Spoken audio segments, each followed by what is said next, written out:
Welcome to the Bumpaholics Podcast. The Bumpaholics Podcast serves our community by providing education on fertility, pregnancy, birth, postpartum, lactation, and parenthood. The overall mission is to support expecting parents so they can be more well-rounded and empowered to make informed parental decisions in their journey through parenthood. Now please sit back, listen in, and join us on today's episode of Baby Love. Welcome to Bumpaholics with KCWM. Make sure to follow us on all of our social media on Facebook, Instagram, MeWe, YouTube, and TikTok at KC Women's Ministry. I'm Madison Hobbs. I am a birth, postpartum, and bereavement doula in Kansas City. I'm Kristen Mason. I am a childbirth educator, a fertility, postpartum, and birth doula, also in the Kansas City metro area. Mm-hmm. And today we are going to be talking about postpartum doulas. Yay! I absolutely love the postpartum period. I personally started definitely in birth work, but my background is in childcare, and when I discovered what a postpartum doula was, I was like, that is absolutely necessary. So I'm so excited to talk about what a postpartum doula is, what we do, and why we're important. Yeah, definitely. Yeah. So a postpartum doula is defined by the International Doula Institute. And it says a postpartum doula is a professional support person trained in the needs of the family in the days, weeks, and months after birth or the addition of a new baby.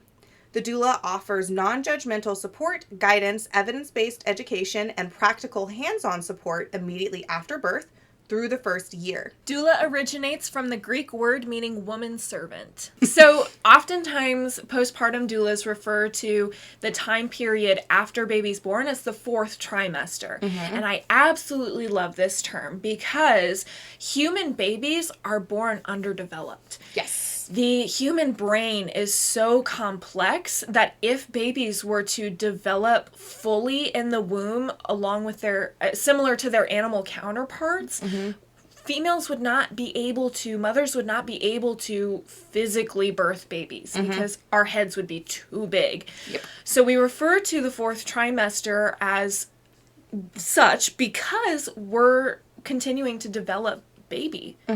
Absolutely. Yes. And then you're also, when you birth a baby, you're not just birthing a baby, you're birthing a mother. Yes, absolutely. Or whatever you choose to identify as. Yes.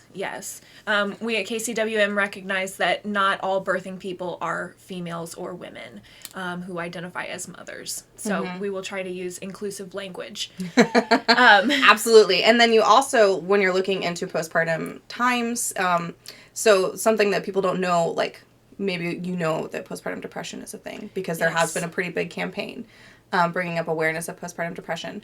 But it's not necessarily talked about the fact that every person who has become significant in that child's life can develop all kinds of postpartum mood disorders or disassociations.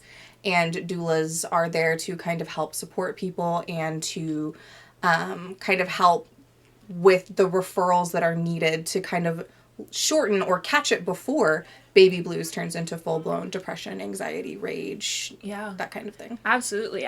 So it's definitely common for the birthing person, and I think that it's more recognized that the birthing person is the one who's experiencing some of these mental health struggles after baby is born.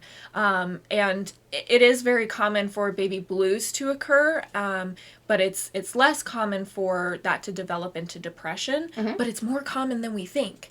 And just like you said, absolutely, anyone else who's significant in that baby's life, you know, the birthing person's partner, the father, grandparents, older siblings, if they're aunts, uncles, anyone who is actively involved in caring for this child within the first year of life is susceptible to postpartum mood disorders. And postpartum doulas are really good about focusing on the family as a whole. Older siblings, aunts, uncles, grandparents, parents, everyone. Absolutely. Yeah. And I think even if you're not dealing with a postpartum mood disorder, there's so many struggles that come along with the beauty that is a new baby. Yes. And everyone needs support, no matter who you are or what you're going through. Absolutely. And there is a kind of separation that is happening now that we definitely didn't used to live so separated from other people. And so you're having people that sometimes the first child that they're ever holding is their own. Yeah. I've definitely supported people that have said that to me. They had never held a baby before until they were handed their baby. Yep. And so they have a learning curve, and then they're handed a child that they're then supposed to go take care of. And they might not necessarily have somebody of knowledge to lean on to kind of help teach them all of the different tips and tricks or tools that can make their lives easier. Yeah, absolutely. I mean, the phrase "it takes a village" is legitimate. I mean, no one should have to go through this experience alone. It is a lot to take on. And there's so much knowledge that isn't publicly known a lot of times, or even something that we're comfortable discussing. Right. Especially with healing after birth. It's not necessarily something that is talked about a lot, but it's so important. Absolutely. Yeah. And there's just so much that we cover as postpartum doulas, and that we support, that in the past we've had family systems that lived with each other, and communities that would rally around a family when there was a new baby, and we just simply don't have that anymore. And more than that, the family system had more children. Yes. So you would have people start giving birth earlier in life and continue to do so later in life.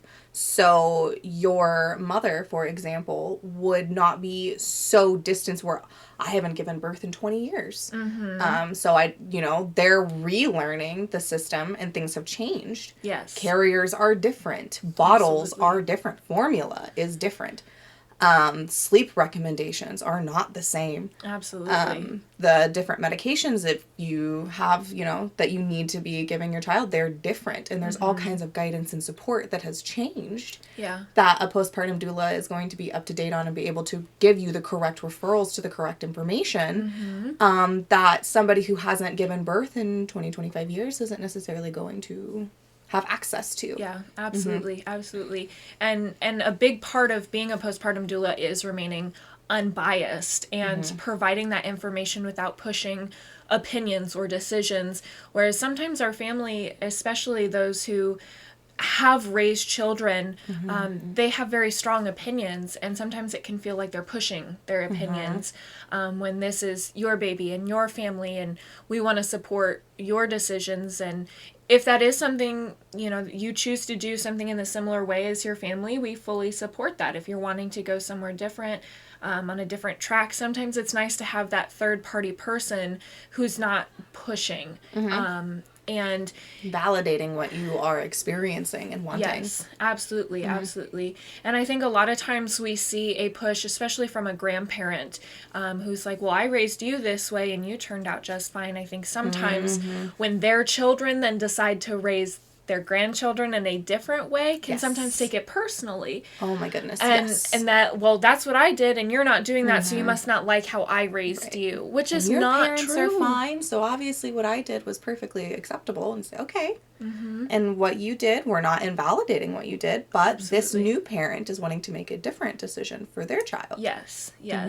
And being able to support those grandparents in those moments when they're feeling maybe taking that decision personally can support the grandparent and be like, you did a great job as a parent, and now it's their turn to be a parent, and we have to support their decisions. Absolutely. That's something that we learn to do very well as doulas, is validating, all of the feelings in the room, not just for our client. Yeah. And it's very interesting how you choose to approach a difference of opinion, your peace in yourself, the verbiage that you're using, the way that you're talking to them. Sometimes it's very difficult to do when you're tired and absolutely. You just had a baby and you've got decisions and you're tired of dealing with them. And then you have another person who is completely separate, who has had this training on how to discuss. And while we're not counselors, that's not what we're doing.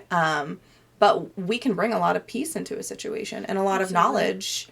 A lot of times there's just some educational conversations that can be had that change the tone completely. Yeah, absolutely. I think that there's a lot more explanation that we can provide sometimes that can help make it easier for that family member to accept, as well as being a third party where there's not that familial connection. Oftentimes we find that they're less defensive when we bring it up and show that we genuinely support their feelings as well. Absolutely. Yeah. Yeah. Some of my favorite things to do as a postpartum doula is definitely bringing in options into that they just didn't even or they had and they didn't know how to use. Yeah. Like I recently taught somebody how to use a boba and she was literally going to throw it out. She had a brand new boba and she was like, this is trash. I YouTubed it. I can't wear this. I don't know what I'm doing. There's no way it's going to happen. And I said, well, that's your decision. But if you want, I'll put it on myself. Yeah. And she was like, oh, well, I'll watch you put it on.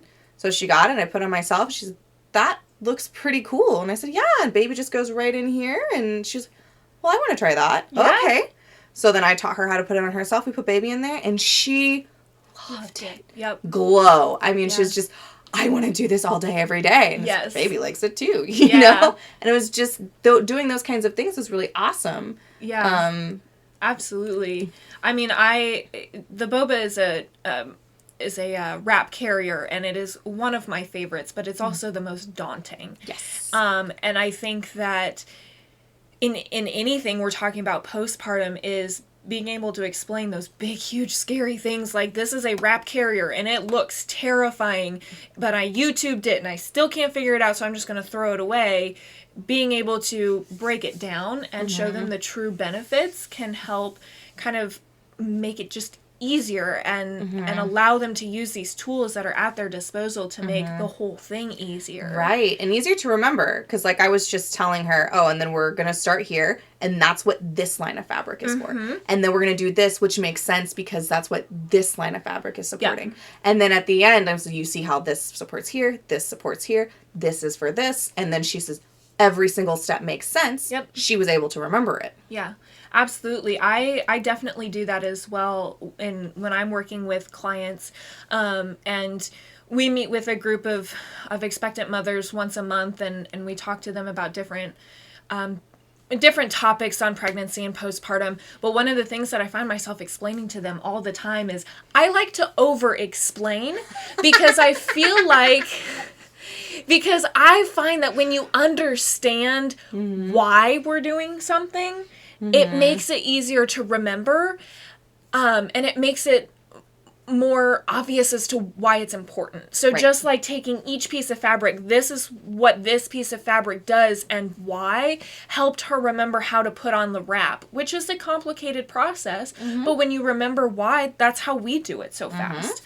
I was explaining bottles, and I went into depth about babies' anatomy and their esophagus and their airway and their tummies.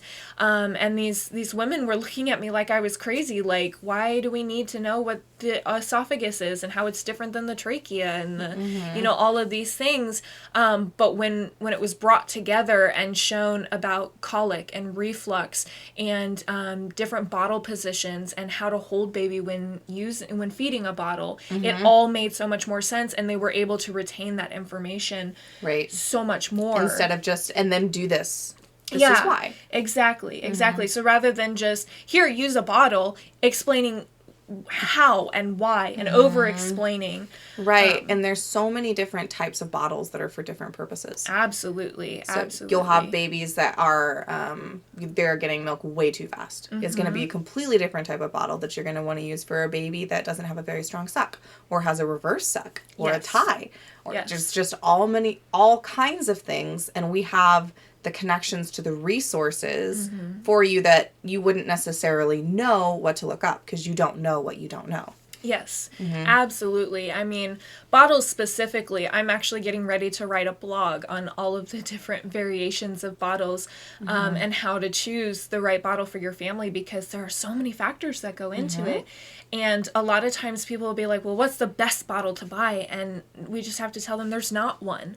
There's a best bottle for you, and I can't tell you what that is. Yes. Because nipple size, nipple shape, the bottle size, straw versus holes, are you feeding formula or breast milk? Is baby breastfeeding as well as using the bottle? How old is baby? Lip ties, tongue ties, all of that, it all goes into what kind of bottle you should be using. And a lot of times, especially if you Google what's the best bottle, of course, you're not going to get the right one for you. If you get all kinds of opinion blogs that pop up from people that are getting paid to say that it's the best bottle. Exactly. And they're coming off as just bloggers, but they have an opinion for a reason. And Absolutely. It's because they're paid to sell that bottle. Yeah. And most bottles are fantastic. There's very few, especially nowadays, that are unsafe or not going to be good bottles, but there's definitely going to be a best bottle for you. And so having a postpartum doula is going to help you understand why you might look at a different nipple or a different bottle based on your specific needs. Yeah. So let's talk about what postpartum doulas do not do. Yeah, absolutely. The biggest thing I like to mention when talking on this topic is that we're not maids. We come in and we are there to support the whole family and help the parents in any way that we can. And oftentimes that comes with some light housekeeping. Meal prep, some bottle washing, some dishes, maybe a little bit of laundry, anything that can help alleviate that burden of household chores while baby's still brand new. But what we're not doing is we're not deep cleaning. I'm not going to mop your floors. I'm not going to clean your windows. I'm not going to wash the tub or clean out the sink. What we're doing is those daily tasks that if they don't get done become a burden on everyday life. Whereas if we wait to sweep the floor one more day, it's probably okay. Right. Now, if there's glass that broke on the floor and you need me to sweep it up, obviously that's something that then falls into our scope. But what we do have are resources to local cleaning services and people who are maids who can come and help, because we understand that dirty windows and dusty floors and grungy tubs, that's not going to make a healthy home for baby to be in. Absolutely. But that doesn't fall in our scope. Yeah, so we're not coming in to do the heavy lifting on those things. We're there to help alleviate. And most of the time what's going to happen is while I'm, helping you fold your laundry, I'm going to be talking to you about your mental state. Absolutely. I'm going to be asking you, how is your cesarean section healing? How are you feeling? We'll be bringing up the questions that I want you to think about so that then you have questions the next time you go to visit your doctor. Yeah, absolutely. That normally you go and they say, do you have any questions? You go, oh, no. Well, maybe but you do have questions. You do have things that need to be talked about. Yep. But nobody has told you to think about those. And so you don't realize you have the questions. Yeah. And then you're not getting the help that you need. Absolutely. And we'll be doing those in tandem. But that's not something I can do while I'm deep scrubbing your tub. Right. It's not the same thing. Exactly. Exactly. Absolutely. And another thing that we're not is we're not nannies. So we absolutely are going to watch baby so you can take a nap. Yes. Absolutely, we're going to watch your older sibling so you can go on a walk with baby, or take the dog for a walk and take a break from the children, or, just watch the kids in the other room so you can get the dishes done. Things like that. That's absolutely something that we help with because, again, we're trying to alleviate some of the day-to-day difficulties and burdens. But I'm not going to watch your child while you go to work. Right. That kind of thing. I'm not coming into your home from 9 to 5 while you go to work and do your day. That is definitely a nanny's scope of practice, not a doula. Absolutely. And I have worked with clients where they need to go run some errands and they just need a little bit of a break. And sometimes I'll do that. But one of the things that I personally really focus on is routine. I really love the phrase working myself out of a job. Yes. I want to help you do this by yourself. Not need you. Yes, exactly. I want to leave a job knowing that you don't need me, that you don't need extra help. So if you say, hey, I need to go to the grocery store and I can't go to the grocery store with baby, I'll be like, yeah, I'm going to watch baby for you this time, but when you come back, we're going to talk about why you feel like you can't take baby to the grocery store with you, and we're going to work on those issues and get down to the root cause of it. Is it because you don't know how to take both baby and your toddler out of the car at the same time because either your toddler's going to run away or your baby's sitting unattended? How do we kind of alleviate some of that? Is it because you're afraid baby's going to have to eat while you're at the store? What kind of solutions can we come up with for that? All that kind of different stuff, really working on routine and getting down to the root cause of that so that you can feel comfortable going to the grocery store with baby. Yes, we are definitely more of the support system that is trying to work ourselves out of a job. Absolutely. If we're doing our job correctly, by the time we leave, you shouldn't need us. Right. Anymore. Absolutely. Absolutely. And that's our goal. And, for me personally, I usually end up with clients who are canceling our contracts early because... Way to go. I know. I mean, a little bit of a brag here, but because that's so much my focus is really getting down to the root of those concerns and really making sure that we end up at the last few of our sessions that I'm simply watching baby while the parents sleep and take naps. And once they feel caught up on sleep, they're like, we got this. And that's the mark of a successful doula. That is the mark of a successful doula. Let's talk about sleep. Yes. Overnight doulas. Yes, absolutely. So I personally don't do overnight, so I don't have a whole lot of experience in overnights. I do overnights, and they're awesome. So an overnight doula is going to be somebody who helps you get sleep at night. You can hire an overnight doula if you breastfeed. I have definitely done that. So what's going to happen with that is that I'm going to ask for a place to sleep that is a little bit private. I'm not going to want to sleep on your couch. Yeah. I understand some doulas are just like, okay, I just won't sleep, but I think that it's far more appropriate for me to have more of a safe space to lay down and go to sleep. Yes. And then what I'm going to do is anytime that baby is awake, I'm taking care of baby. I can bring baby to you. You breastfeed, and you get to roll over and go back to sleep, and then I leave with baby to do the diaper changes and the burping and the walking until they fall asleep if they're having trouble with sleeping at night. Yeah, absolutely. Which some babies do. Their clock hasn't been set yet. Right, absolutely. And that's a really easy job to work yourself out of because eventually babies regulate to sleep. And especially if you are going to choose some kind of sleep training method, yes. Which I have no opinion on. Right. I simply do what you tell me to, and if you ask me for opinions on it, I'll just send you to some fantastic articles about the different ways to get babies to sleep. Yes, we will send pros and cons of sleep training as well as alternative ways of sleep. Or refer you to a sleep trainer. Yeah, if you really are set on one, there are definitely people who are certified in baby sleep training. Yes. And in general, sleep training, no matter what program you go through, generally doesn't start until 3 or 4 months.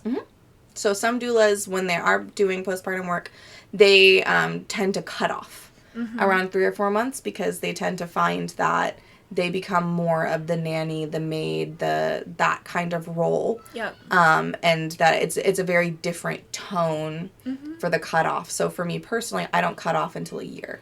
Yeah. And I choose to do that because the year is the cutoff for the high risk of postpartum mood disorder development.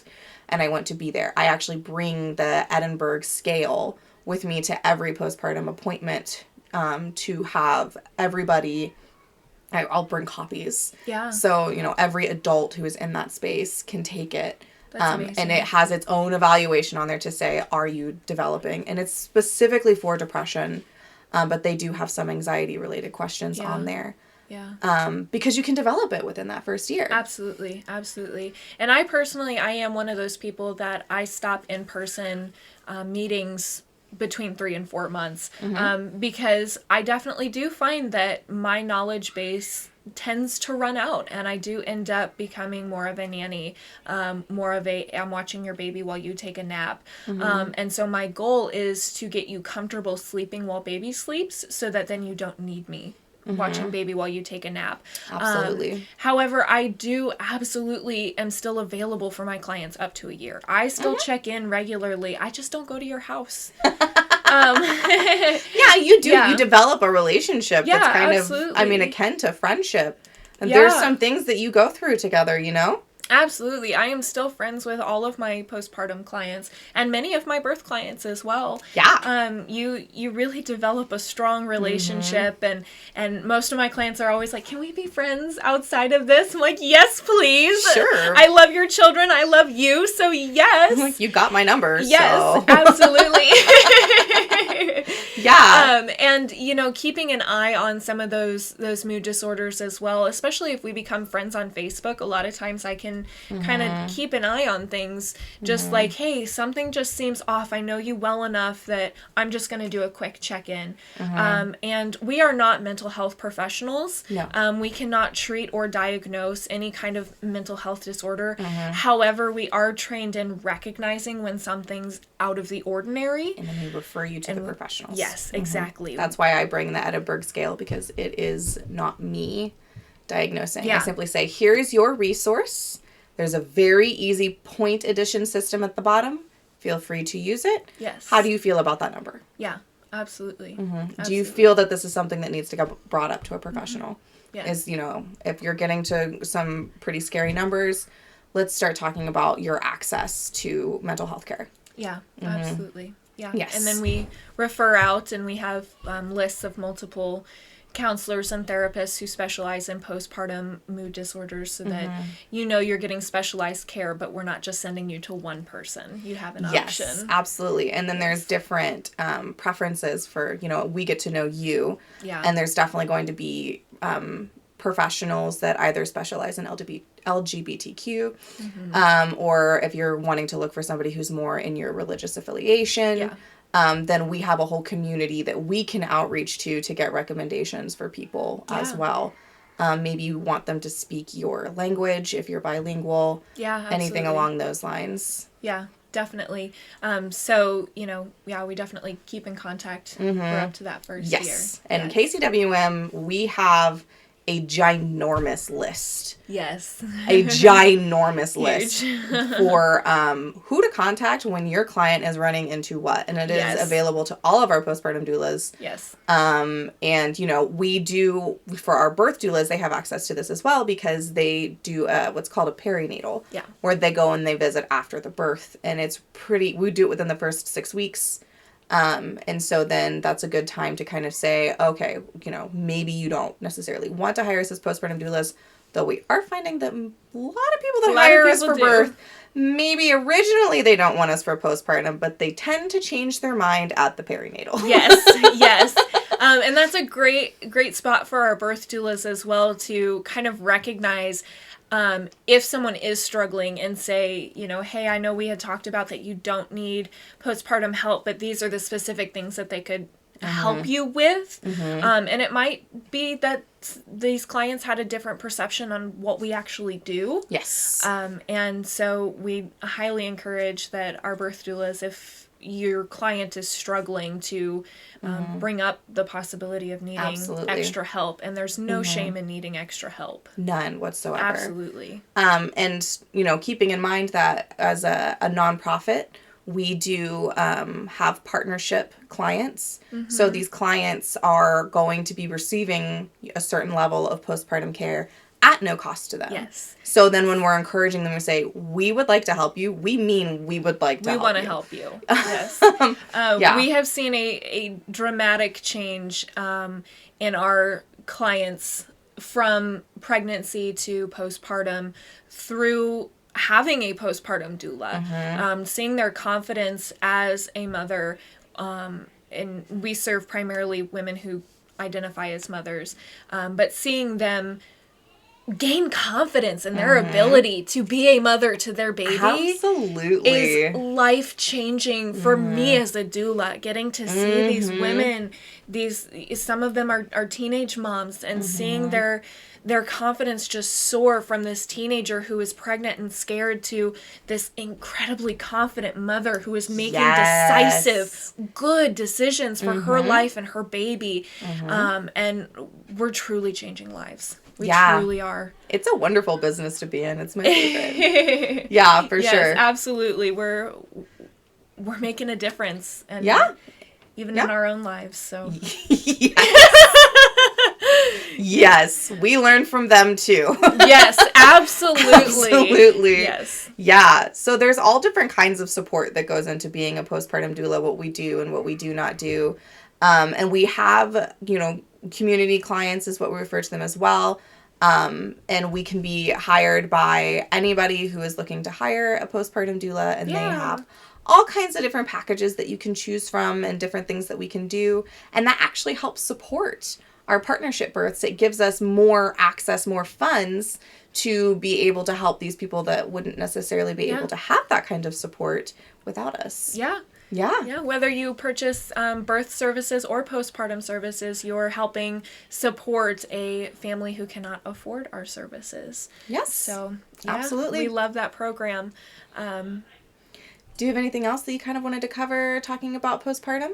I think we pretty much covered it. All right. Awesome. Fantastic. Okay. All right. Well, thanks again for joining us. Be sure to follow us on all of our social media. We're on Facebook, Instagram, YouTube, MeWe, and TikTok at KC Women's Ministry. Thanks, guys. Bye. Thank you for hanging out with us. We loved having you here. Don't forget to hit that like button because you know we deserve it. Leave a comment to let us know why. And since you enjoy this video so much, go ahead and subscribe to our YouTube channel. While you're at it, click the notification icon so you're alerted to all of our future content. Your participation and constructive feedback helps us grow and shapes our community that you can be a part of. Be sure to follow us on all of our socials so you can stay in the loop for upcoming videos, live events, fundraisers, and Patreon goodies. As you know, the details will be found in the description below. Thanks for watching, and we can't wait to see you in our next video.